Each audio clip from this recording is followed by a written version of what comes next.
Hi, I'm Chip Hauss. I'm Senior Fellow for Innovation at the Alliance for Peacebuilding.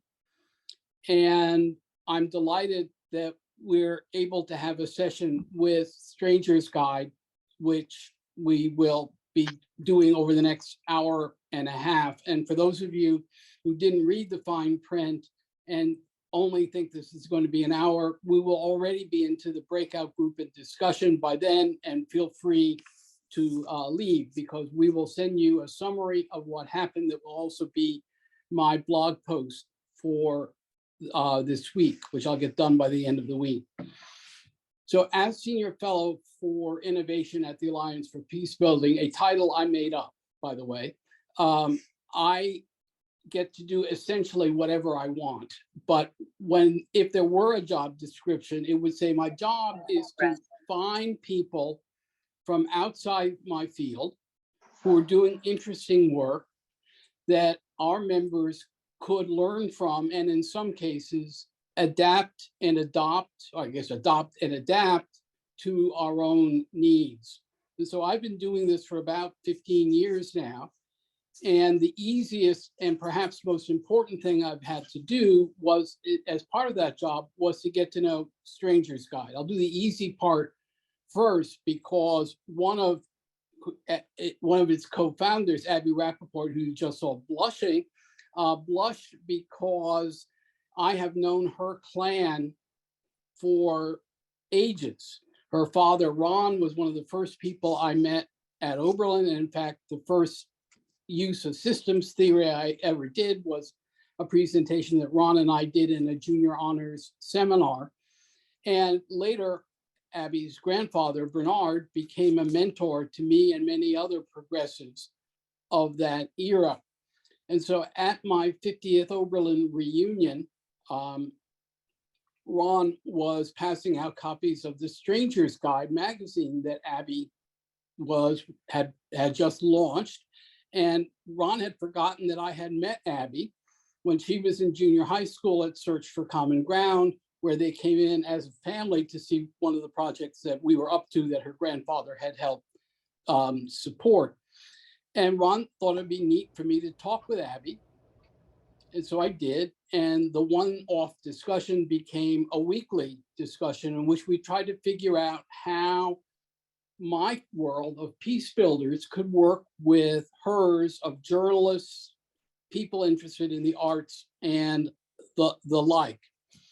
And then when they decided to do an issue on Ukraine, it then became obvious that we could use that issue and launching the issue as an opportunity for us to explore with people in the Stranger's Guide community and people in the peace building community how we could do my job, which is to figure out how to innovate within the peace building community. The way we're going to work is I'm going to ask Abby and Kira, her other co-founder, and Haska, when she gets here, who is in Ukraine or Belgium, right? To a series of questions about the magazine, and then we'll come back to about 40 minutes from now, breakout groups, where we'll talk about the question that I've already put in the chat, which is essentially how we can work together. And for some reason, I lost all of you on my screen other than myself. How boring. I put you on spotlight, Chip. Thank you, Nick. Yeah, no worries. And so to tee this up, let me start by suggesting not just why Ukraine is important, but to start with the word itself. In generic Slavic, Kraina refers to a border. And many countries like Ukraine are literally borderlands between multiple cultures. And in this case, the border has led to a war, but in our own country's case, we now know that our border is a source of conflict. And what the magazine has tried to do is a few things. First is, in keeping with what we talk about as local peace building, it tries to draw on local journalists. So about 85% of all of their issues are written by people from the conflict zone or the place in general itself.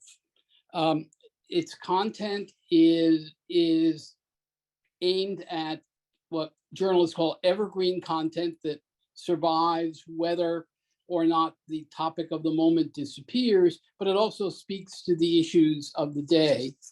And because they are a fun, cool group of journalists, they have developed for this issue some remarkable factoids, like you never give an even number of flowers in Ukraine.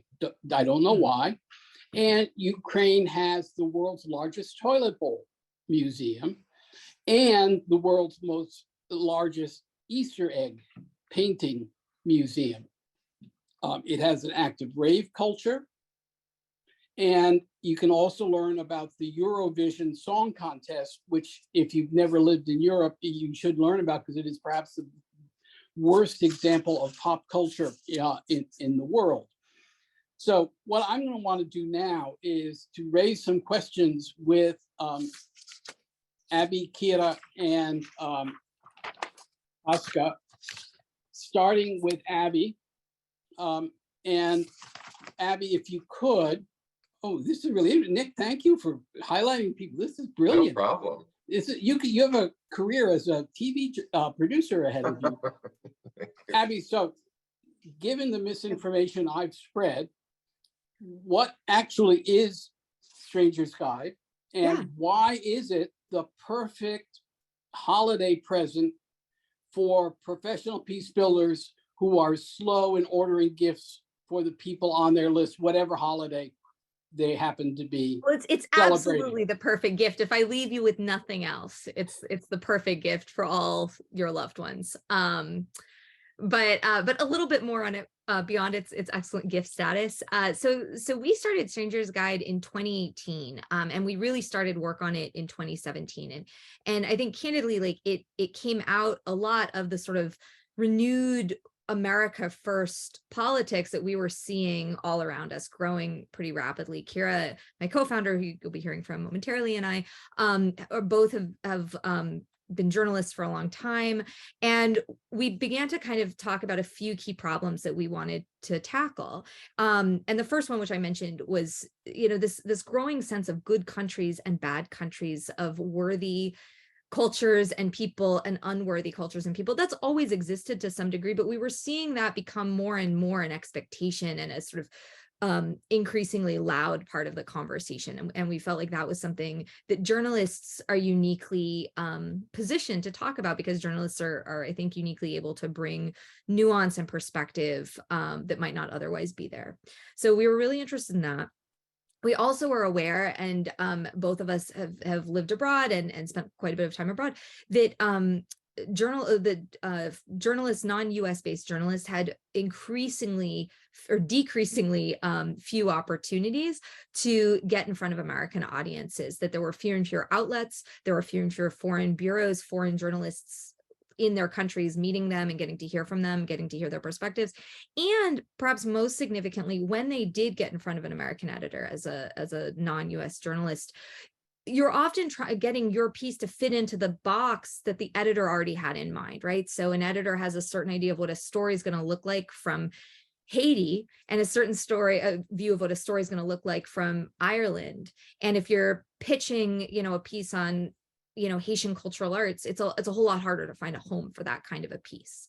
And so we were really interested in trying to give more journalists abroad a platform to really describe their own countries and their own views and words, and not sort of be hemmed in quite so much by sort of expectations and sort of viewpoints that were sort of specifically American.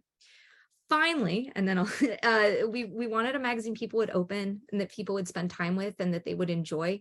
I think a lot of times when we get into news coverage and, heavy pieces of critique and criticism, that they're pieces that, you sort of feel like it's the vegetables, okay, I'll get to that later. I don't want to read that on vacation. And so we wanted to create a publication that was really beautiful and that really engaged people in different ways. We have a huge emphasis on photography. Sometimes those photo essays are, a gut punch, and other times they're just delightful. But really trying to engage readers where this was sort of a treat, something that would come to their when it arrives. We want it to be an occasion. We want it to be something that you're really excited to delve into. And because everything is evergreen, you got plenty of time. We're quarterly print publication, and you got 3 months to meander through it. And if it takes you longer than that, no one's going to tell. We also do a newsletter to sort of inverse the print publication. So the print publication is a single, we do 4 issues a year. Each one focuses on a single location and features writers and photographers from that place on a wide variety of topics, ranging from kind of human rights and politics to cultural arts, music, sports, so that you get a multifaceted portrait of each location. As Chip said, every guide is written by a minimum of 4 out of 5 stories from people from that location. And there's a lot of photography involved as well. We also do a newsletter that sort of flips the script a little bit, and we take a theme and we trace it across places around the world, drawing on the work that we've already done. So, we'll trace, sometimes it's crazy stuff. We're doing cookie making next week in celebration of the holidays, right? And we're looking at cookies around the world and cookie traditions around the world. We did soccer recently. We've also done whiskey.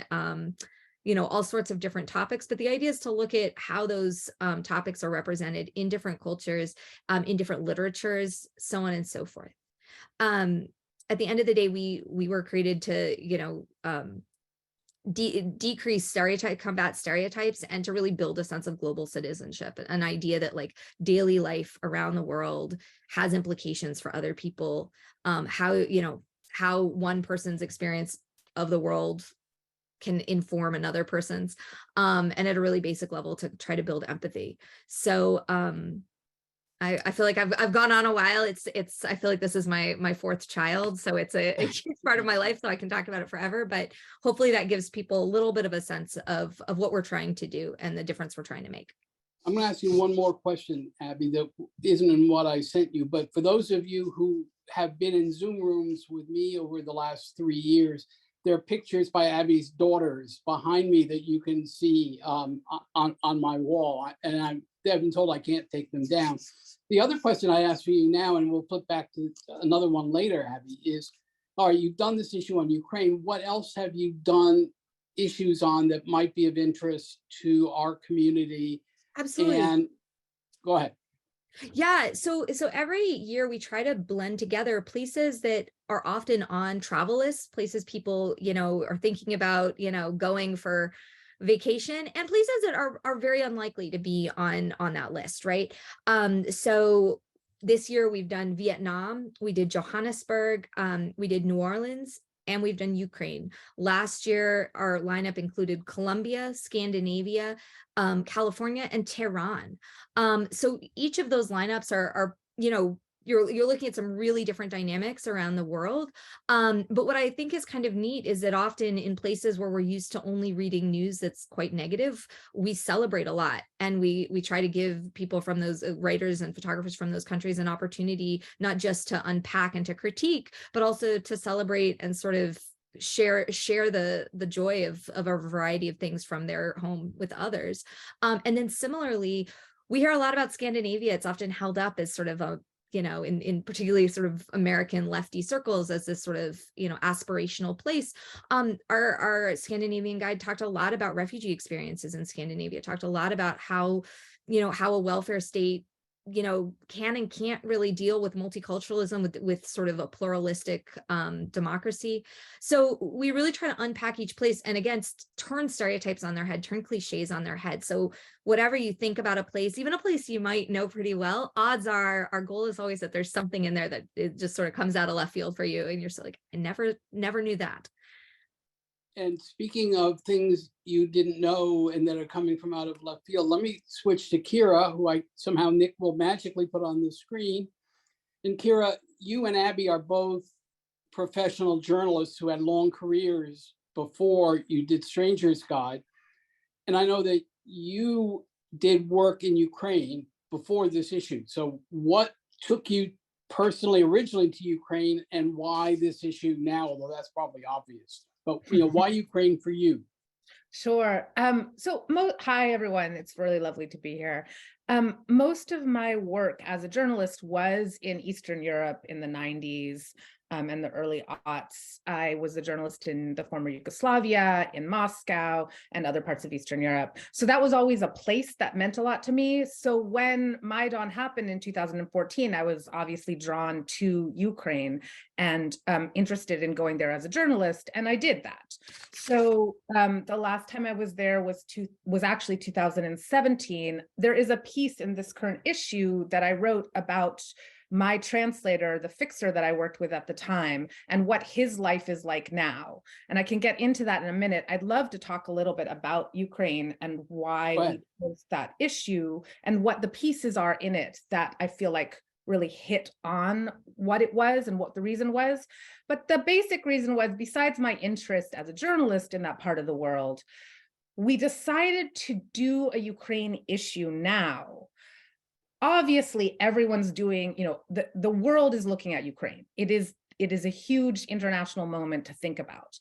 And we wanted to be part of that conversation, but we really wanted to think about it in a slightly different way. And we felt that the way that the country and the war was being covered was twofold. It was either a day-to-day or play-by-play of each battle and sort of the playing out of the war and the bombing and sort of looking at how things are on the ground. And you have this flooding into the country of international journalists from all over the world who are showing you this kind of moment-to-moment coverage of the war. Or there was the sort of stepping back and the pundits conversation about sort of international global politics and what this meant. Was it a new Cold War? How was this playing out on sort of a larger global field? And what we felt was missing was what we knew of the country, or for myself, what I felt like I knew of the country and of the people that I had worked with over the years, which was their own experiences in the last 8 years since the Maidan Revolution, and what people within Ukraine had been trying to build in terms of their own democratic or institutions, in terms of freedom of the press, in terms of attempts to battle corruptions, in terms of an artistic scene. And we wanted to look at that and what had been being made by the people themselves, rather than, Russia's invasion or a sort of global superpower structures playing out within the country. That seemed to be the way the West wanted to look at it, but we wanted to look at it from people within the country and how they thought and built and were working to create their own country during, before, and now. Let me ask you a question I wasn't planning to ask, please. But comes out last week. The Alliance for Peacebuilding's working group on Ukraine met, and I was surprised by one of the things I heard several times during that session, and that is that, and this is a good thing, lots of international NGOs have sent $1 gazillion in aid there. But the translation from what enters in Lviv or Kiev doesn't necessarily get to the people on the ground, and it doesn't get managed by the people on the ground. And so, as a journalist who's worked on Ukraine, what in this issue really reflects that people on the ground part of the Ukraine experience that maybe took you by surprise? Right. So there's a few. So as much as we were looking at these last 8 years, we also had some I think some of our strongest pieces in this issue were about the war now and the conflict as it's playing out right now. So this is going to get to your question to some extent. So there's a piece by a journalist, Stanko, who she wrote it as a kind of war diaries of the last few years. She's been a war. One of the big things to remember is there's been a war in Ukraine for years. This is just, it's existed. It's on a much higher level and a much stronger bombardment, but it's not something that hasn't been covered by Ukrainians for all of these years and or fought by Ukrainians.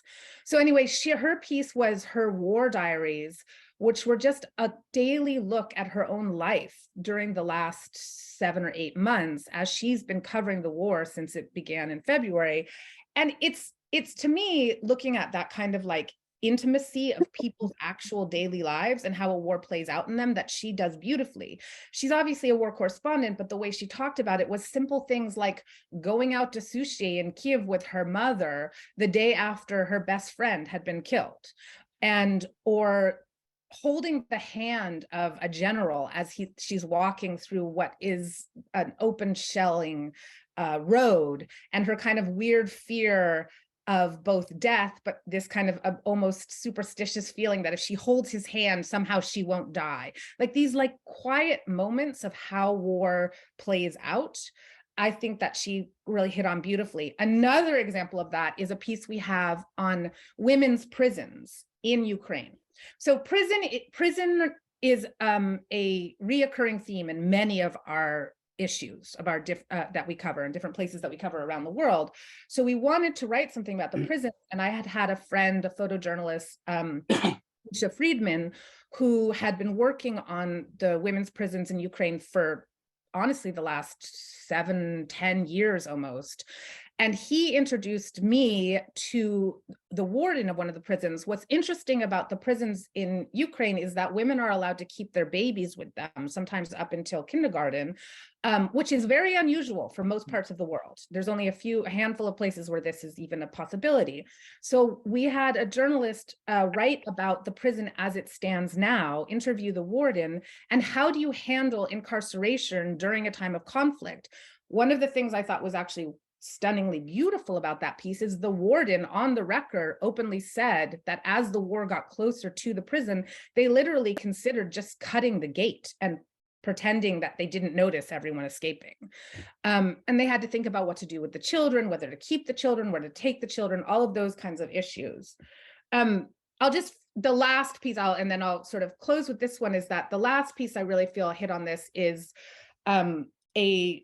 a documentary filmmaker and photographer, Sasha, who I wrote a larger piece about also online.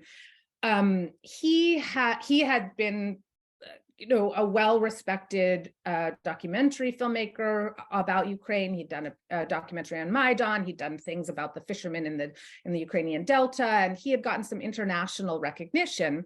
Of course, the war starts, and he is immediately, he gets his wife and his kids to Germany, and he becomes a fixer for a European, it was a Norwegian TV crew. And that's how he's been spending every day of his life since the war started. Now, he and I are old friends, so we kind of had this constant conversation, texts and phone calls since the war started. And I wrote a piece about his kind of change of life from a really artistic, vibrant community that he was a part of to now driving every day back and forth through Ukraine, a car full of European TV reporters, and how his life had sort of shrunk into just that, the road and the war. And so he decided to start taking pictures out of the car, pretending that he was in a apocalyptic zombie apocalypse movie. And he kind of made his own humor out of the limitations of his life, which I thought actually touched on kind of the horror of war and the beauty of art more than anything I could have possibly imagined a straight news reporter doing. So those are the kinds of ways we try to show the texture of life, even under conflict, and why, in fact, going back to Abby's point, we work so much with writers and journalists and artists from the country we cover. Some of them are world famous, Nobel Prize winners, and some of them it's their first time ever publishing, but it's about showing the perspective from the people themselves. And I feel like, to your original question and why it's interesting for this group of people, is in thinking about any kind of conflict, whether it's peace, you're looking for answers in peace or not, talking to the people that are the ones experiencing it is where you're going to find those answers. And that's our perspective on why we go towards it this way. And before we turn to Haska, I need to congratulate you for not picking the story that probably would least appeal to this crowd, which is the story on Ukrainian versus Russian style of boxing. which I had never really thought about how many of the great Russian Soviet boxers were Ukrainian, and that they had totally different styles, and that they were discriminated against by the Soviet authorities in favor of Russian boxers, something I assume I will never think about again. And one of your authors for this issue, an award-winning author, Haska, is joining us now. I assume she's here. Hey. Hi. Yes, I'm here. Hey. Добрий день. Добрий день. Добрий вечір у нас. Вечір. I mean, I speak almost no Russian, but about those 3 words I can get out. As someone who has spent a career as a writer, a translator, a podcaster, who has won Europe-wide awards, your article leads off this issue, and I was grabbed by it for a number of reasons, one including the fact that I once spent 23 hours on an overnight train from Moscow to Odessa, where the heat in January, where the heating stopped, and no one, and even our in-tourist guide wouldn't stay in the car with us, and the students I was with all drank the entire way they were there. So I have some sense of what an overnight train to Odessa is like, but that is certainly not why we want you to be here. And that is, you were put first, I think, because your piece is the biggest picture of Ukraine.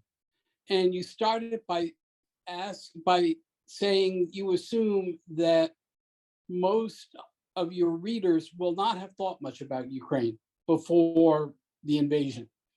So to begin with, what do you want the reader to come away with as the single biggest takeaway, as we would say in American, about the Ukraine you have lived in your entire life? Yeah, thank you. First of all, I want to say thank you to Kira that she spotted my text. I was really flattered, and also it was accompanied with my photos. There was, for me, like it was debut as photographer. I was never published before.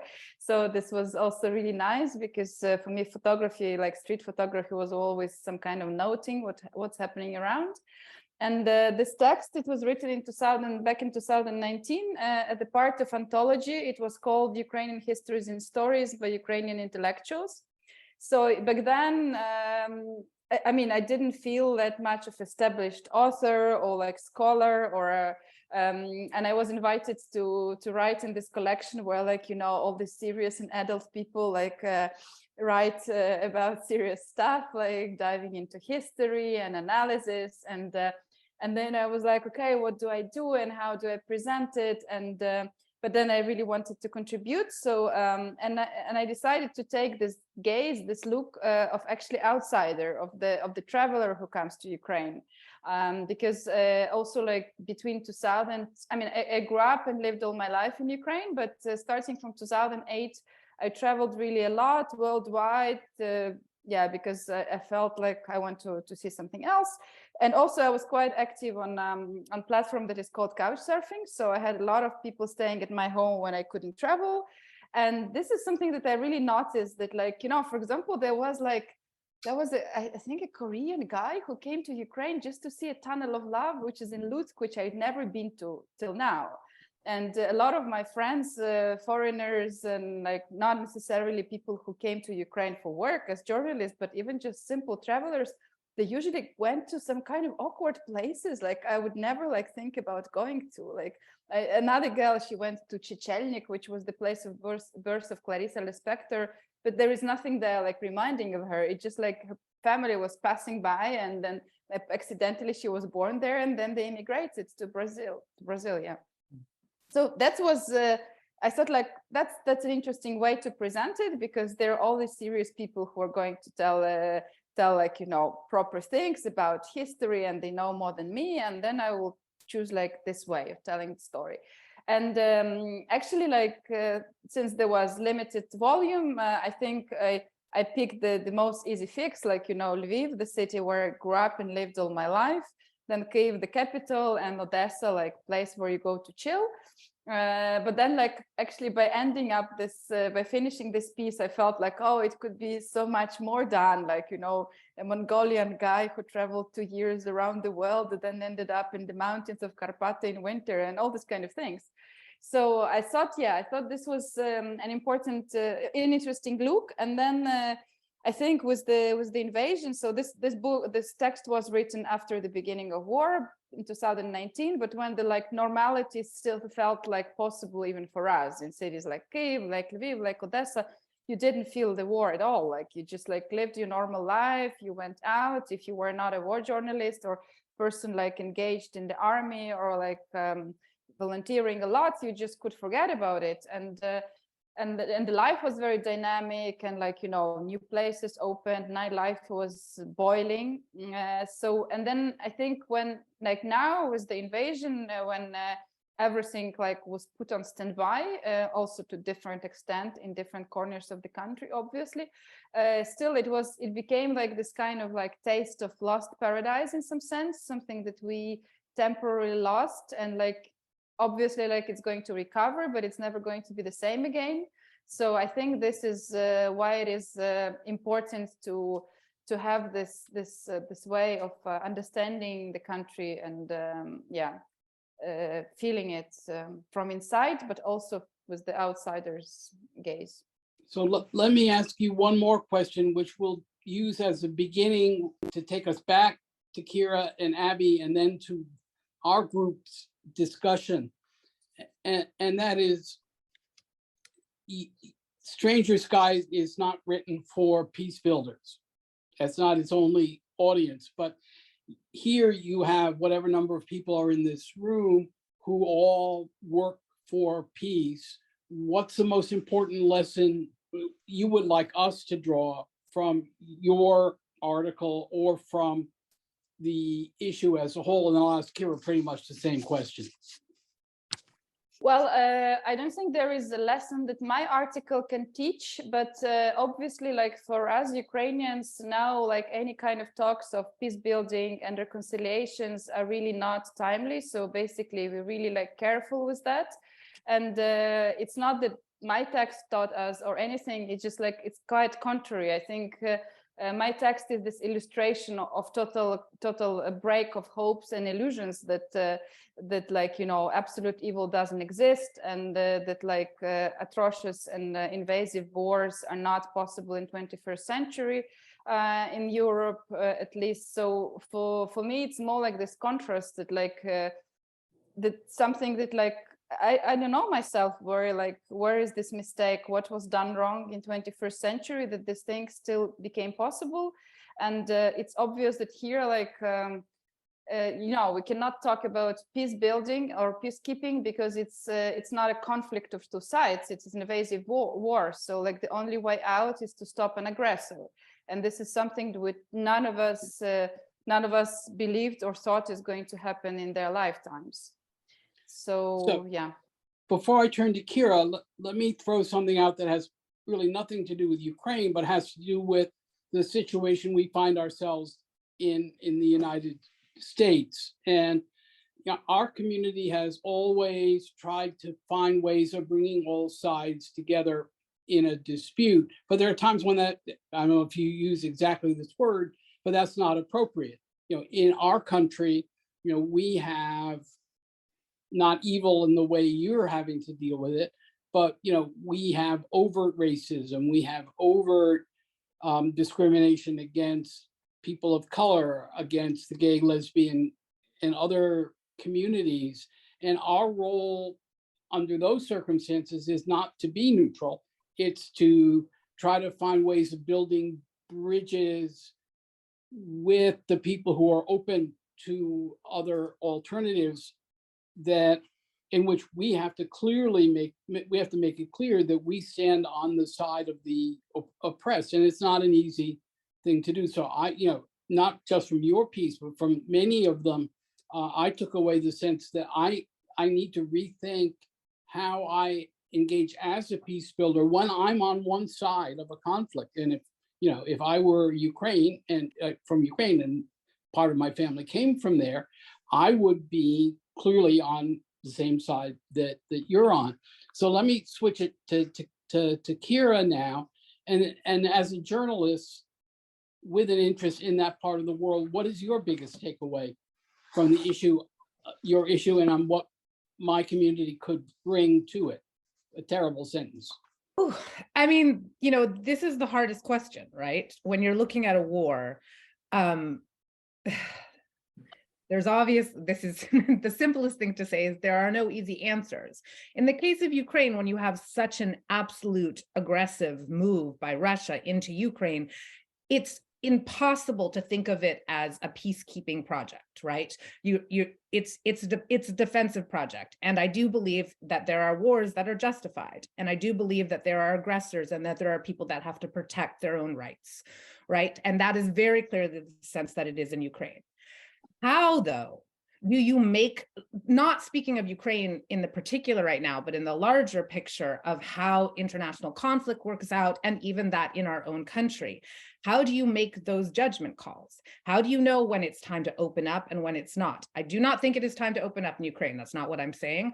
But I do think that your question, I imagine that all of you are constantly wrestling with is in terms of your peacekeeping work, when do you take that step towards someone and when do you take that step away? And what does that even mean? What does understanding mean? And I know I'm being very vague and broad, but I think that like comprehending what it means to understand the other is one of the most difficult things in the world because it's interpreted differently by everyone who's approaching that concept. And so when it comes to life or death, it's easy and it's clear cut. You can figure out what it is that's appropriate or not. But when it's more subtle, it's much more complicated. That's all I can say. And I know these are the issues that you all wrestle with. So, you know, I'm just throwing that in there, but. You know, but before I turn it to a question to Abby, I'm going to turn my iPad and you can see Miguel Diaz, and who is a member of the AfP board and teaches Catholic theology at Loyola in Chicago, and is in town because his book on queer Catholic theology had a launch, a film about it had a launch yesterday. But Miguel and I are met through an organization in Italy called Rondine, which brings people from both sides of a conflict who are recent college graduates. They spend 2 years in Tuscany. It's a tough life. They get a master's degree. They get 2 years of conflict resolution training. They get 2 years of therapy, trauma healing, and they go back and do a project on their own together when they go back to their home, Israel, Palestine, the two sides in Sierra Leone, Armenia, Azerbaijan, what have you. It's pretty clear that that kind of approach is not an answer in Ukraine today. And we are much better at dealing with situations like the ones that Rondine produce and deal with, including the food that they provide. But then we are dealing with a situation like Ukraine. So this is an interesting, difficult topic for us as well. So Abby, I'm gonna ask you the same basic question, then we're gonna throw a version of it out to everybody. So, you know, Abby, you've been associated with parts of the peace building world for 20 years now. It's not your main preoccupation, but how do you see us working with the kinds of journalists you work with going forward? Yeah, I mean, it's interesting for me, right? Because I got out of school and started working as a journalist in 2008. And I think I sort of didn't realize at the time I was like entering just as sort of everything fragmented and broke apart, right? And so I still was able to get insight into the early, you know, I think what was the dominant view of journalism for a long time, even sort of, you know, lit mag journalism, which was that sort of journalists existed separate and they sort of, you know, describe things to other people as sort of this arbiter of sort of what is true and what is fact and so on. And we don't really, we come at it from a very different approach, right? But I think that in some ways, even journalists who, you know, like us have come to, you know, see ourselves as obviously, you know, non-neutral as acting to try to like, offer perspectives to bring new new vantage points on problems and on issues. I think that we still sort of see ourselves often too much as sort of removed from what's going on. We're not activists, right? And I think that's, journalists and activists have very different roles, and there's there's also journalists who consider themselves to be activists, but that's, that remains fairly unusual. However, like, we do what we do because we want to affect change, because we see situations around the world and want to put the skills we have, skills around storytelling and around convening, to good use. And so I think there's two pieces to ways that groups like, outlets like Strangers Guide can work with groups like AfP. One is in establishing what we cover and getting information, getting insight from groups like AfP on like, who should we know in different places. When we build advisory boards, like you and Kira mentioned, for each of the locations, who are people we should be talking to and informing the kinds of stories that we might not know are out there. That's one piece, and that's where we can really use help and groups like AfP, or we can help groups like AfP, to give, to sort of showcase sometimes things that are happening that are aligned, that are interesting, and would be, of interest to our readers. And then I think on the flip side, I think the work we do needs to get out there more, right? Like, we're not interested in sort of speaking to an empty room. This isn't the same as like the novelist alone in her bedroom writing something beautiful that no one ever reads, but people happen on many years later, right? Like, our goal is for people to encounter work like Haska's and for it to change their perception, for it to understand that there are people and that places exist prior to your encountering them. And I think that that's something we talk about as almost like a total worldview shift for a lot of people, that has implications for everything, including travel, right? We sort of operate with a sort of a strange view towards travel, because a lot of people experience us as a travel magazine. And that doesn't bother me. I love it when they get Tehran, and hopefully they consider, that there are places people go that aren't maybe on an American's vacation list, but that they should be thinking about.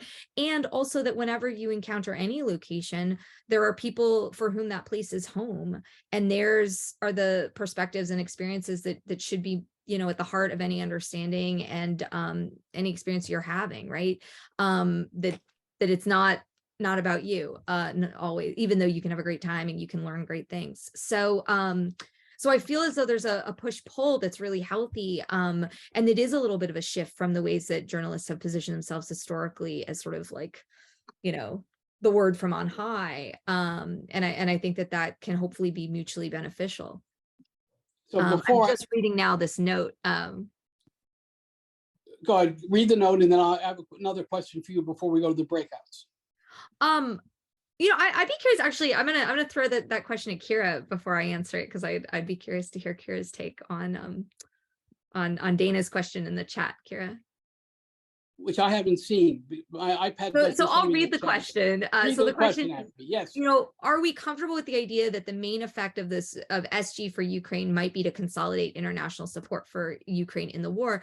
I'll just take issue with one part of it, and then I'll kick it to Kira, which is the main effect, right? Like, I think it's hard to know what the main effect of anything is. I think the main effect is hopefully that it's building empathy, awareness, and context for anyone who reads it about a country that most of us, weren't thinking about and weren't appreciating, right? The sort of work that had been done over an 8-year period. I remember watching CNN the night of the invasion and watching really knowledgeable people explain like, well, it's just all gonna, this is gonna be a couple days and Russia's gonna roll in, and that's gonna be what happens, and it's sad. And I think that perspective, which was the norm, was one that really failed to take into consideration 8 years of tremendous work that had been going on in this country, that nobody had really taken seriously. And I think that had we been doing Strangers Guide Ukraine 5 years ago, I'd like to think that it would have changed the perceptions that people had about the country. Kira, go ahead. Yeah, no, absolutely. Thanks, Abby. I mean, it's interesting. I want to just give like an anecdote of what I had talked to about this very question with the journalist photographer that I mentioned that I wrote this larger piece about, and how he handled it for his own life and his own experience working with foreign journalists as he's doing now during the war. So he is possibly, you know, there's going to be a new wave of conscriptions, and he may be called up and no longer be allowed to work as a journalist, but instead have to go to the front. You never know. It really depends on when he gets called up and who decides that at that moment. And so he and I had a long conversation about it. And his view was, look, the work I'm doing, getting the war out there to the European press, is as much a part of the war effort as me taking up a gun and shooting Russians. And so he was saying, I want to be able to continue that work. It's a matter of whether or not you consider that sort of truth-telling and articulation as a journalist to a larger European audience as much of the war effort as a fight itself. His view, of course, was that it is. And I agree. I think that it is. And I think that in our way of telling the story of what's happening in Ukraine, we are not just trying to gain support for Ukrainians in their battles and fights, but also, as Abby's really pointing out, show the complexity of a country that is continually oversimplified. When I went to Ukraine in 2017 and covered the war, nobody wanted that article. Nobody read it. Nobody cared. Now, every single soldier is being, interviewed. Everyone's talking about the refugee crisis. It's all that we're thinking about. But there was a long lead up to this moment in a lot of different ways. And I think, sorry, I kind of thought, yeah. I'll just add in there. Sorry, and I know we're going over one, but and I'm going to build this into the breakouts.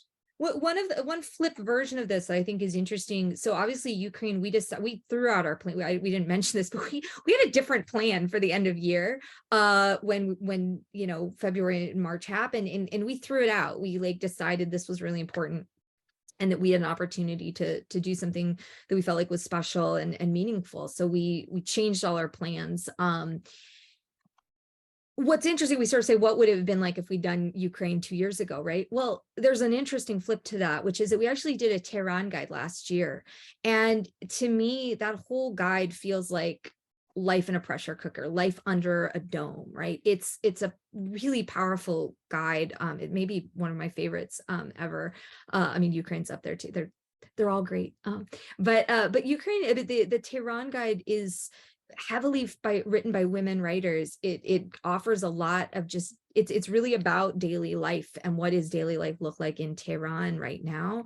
And yet it's about this sense of a loss of possibility, and what is it to live in a place where those, a lot of possibilities are foreclosed in different ways, and how people navigate that and work through that. And it was really, to me, that having read that guide, having been a part of that guide, my sense of what's happening now in Tehran and in Iran overall is dramatically more nuanced, and what's my appreciation for both what can lead to people taking the risks that the protesters are taking in Tehran right now, and sort of the circumstances that led to this point are just vastly different than they would have been had I just been reading American coverage of Iran, each of which says, well, there's no journalists there's no journalism in Iran, so we can't verify anything. There are journalists in Tehran, and I know that because we published them, and we published extraordinary stories by them. So yeah, so I think it's interesting. Sometimes we've gotten to a place, and we're showcasing the toll of an active conflict. Other times, like with Tehran, what we offer is now, and if you want to kind of get a window into what led to this point, I feel like that guide is probably one of the best places to start. So I'm going to use your answers and Dana's question as a bridge to the breakouts, which will take us until 5 minutes from the end of our time. And that is that Dana's question didn't come out of thin air, as this is insider baseball. I met Dana, one of the first times I met him, he was working for a wing of the US government that was developing media to defuse the situation in Iraq when the rebellion against the overthrow of the regime began. I'm trying to be delicate here. And so he has a history of trying to figure out how you can use media, in his case, more TV, to do storytelling in a constructive way. And as I listen to the three of you, maybe an answer to working with initiatives like Stranger's Guide for Peacebuilders is to reframe the story. So a bunch of us, when I saw the list, have had a relationship with Amanda Ripley, who is an American journalist who wrote a book called High Conflict, in which she talks, and you've seen this, Abby, at least, how do you reshape, reframe the narrative. And so certainly one area we could work together is on shifting narratives, in this case, by understanding what goes on the ground more. I've sat in on several million Zoom calls in the last 3 years in which people have spent hours and hours, lots of time talking at an audience. We have in our audience now, at least the people I know, are pretty talented and articulate people. So we're going to take the next 30 minutes in small groups. So we'll be led by Abby, Kira, me, and Gretchen, and 2 members of the AfP staff. And Nick, if you could make certain Dana it ends up in either Abby or Kira's group, that would be terrific if you can do that. And what I want you to do is to take the following and just play with it and see where it takes you. And the question is, how can professional peace builders like ourselves work together with people who are drawn to institutions like Stranger's Guide and make a difference in Ukraine and in other situations like it that we might encounter in the future, including inside our own country? And what I have no expectation of what's going to happen. What we will do, instead of having each group report out, which is always not a wonderful thing to do, we'll come together for a couple of minutes at the end. So Nick will bring us back at 25 after, and then the facilitators will send me what happened in their groups, and I will write it up and get it out to everybody by the end of this week or the beginning of next, depending on what the schedule of our staff is. But it'll be a blog post on my blog by Monday at the latest. So Nick, do your magic and put us into groups. Hi everyone, we're back in the main session. Right, thank you, Nick. You are brilliant at running this. Our group did not go quite the way that I expected.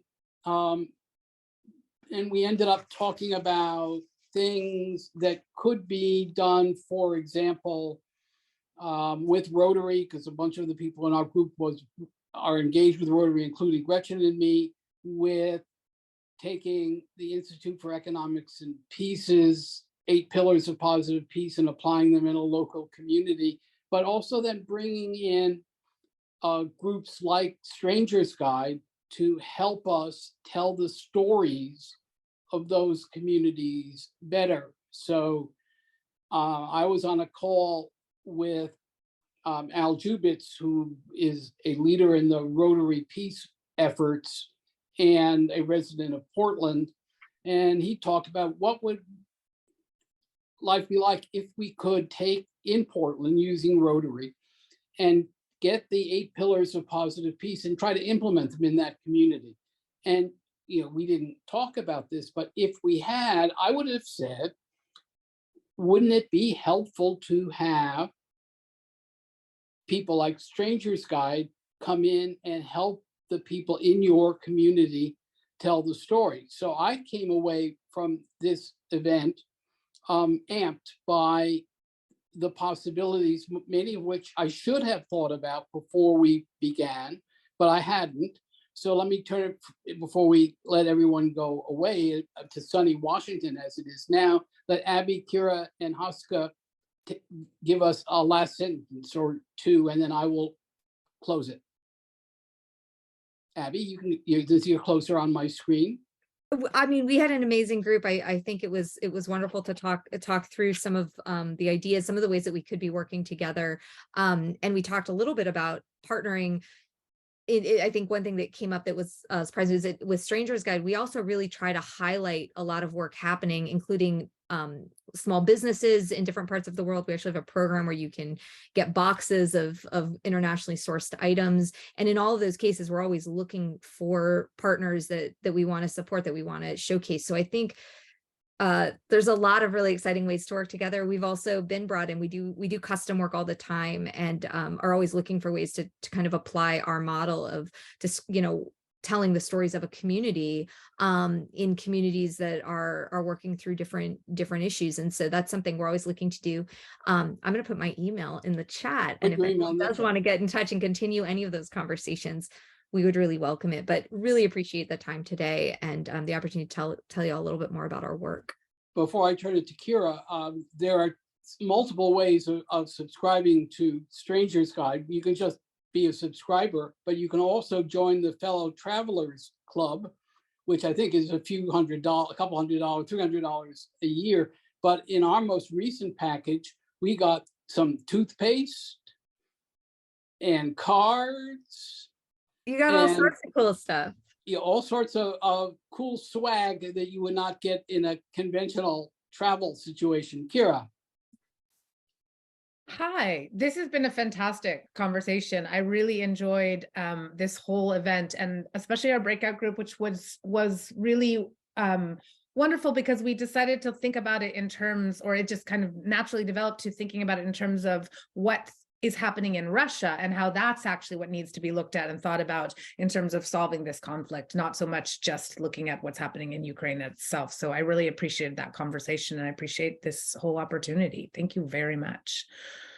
And before I turn it to Haska, my screen is showing me 12 people, one of whom is Kate, who I haven't seen since long before the pandemic.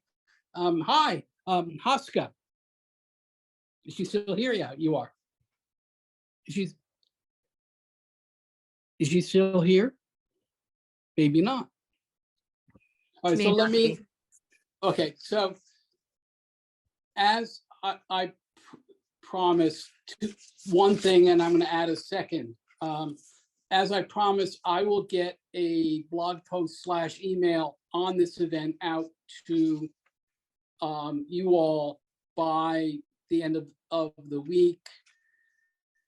The other thing I want the peace builders in the crowd to think about, and Dana, you're on my screen as well, but people who are not necessarily peace builders, but in the social change space. I've been thinking for the last 3 years since the pandemic, and since I discovered lots of young people, and I consider Kira and Abby young, that are as committed to social change as people of my generation were, and think in terms of paradigm shifts and the like, whether they use that term or not. But unlike my 60s lefty generation, understand that you can actually make that happen by working from in the middle of society outward, which is part of my obsession with groups like Rotary now. And in some ways, an initiative like Strangers Guide makes that easier, because as Elizabeth said in our group, she doesn't have much faith in the media anymore. Her kids who are in their 20s don't have any faith in the media.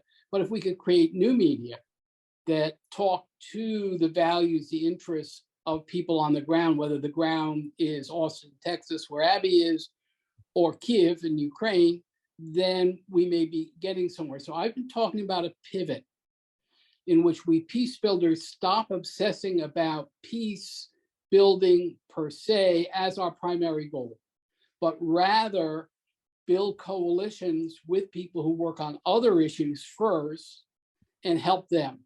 So how can we help people in the climate change movement, or people, this group I've worked with Elizabeth in Portland on racial healing? And maybe it makes less sense for us to focus on peace building per se and more on reframing the broader narrative. And there's no better way to do that than Strangers Guide. And if you haven't figured out what to get for your friends and family for whatever holiday you have coming up to celebrate. It's terrific. And thank you all for coming. And you'll hear from someone in the AfP staff with my handout in the next few days. Thank you all, and we'll see you.